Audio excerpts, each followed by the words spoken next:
সাগরের মাঝখানে এক পাহাড়, ওই পাহাড়ের উপরে বসে 500 বছর টানা আল্লাহর ইবাদত। দিনে আর রাতে আল্লাহু একবার করে আকবার। নিচে নামতেন। সেখানে আল্লাহ তাআলা পাথরের ভেতর থেকে তার জন্য মিঠা পানির ব্যবস্থা করে দিয়েছেন, আর একটা ডালিম গাছের সুবহানাল্লাহ। ব্যবস্থা করে দিয়েছেন। সকালে নামলে একটা টসটসে ডালিম, রাতে নামলে টসটসে ডালিম। এগুলো খেয়ে খেয়ে সুবহানাল্লাহ। 500 বছর সে আল্লাহর ইবাদত করেছে।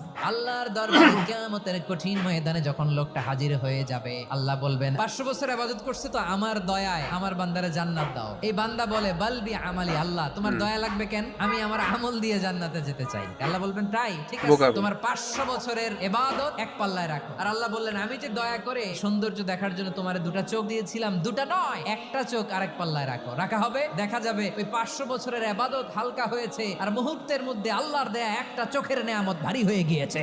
ফলাফল দেখো, আল্লাহু হিসাব বলে তুমি এখন জাহান্নামে যাবা, যাও এবার জাহান্নামে যাও। এবার লোকটা কাচুমাচু করে বলে আল্লাহ এবার আমি বুঝতে পেরেছি তোমার দয়া ছাড়া দুনিয়ায় কেউ জান্নাতে যেতে পারবে না।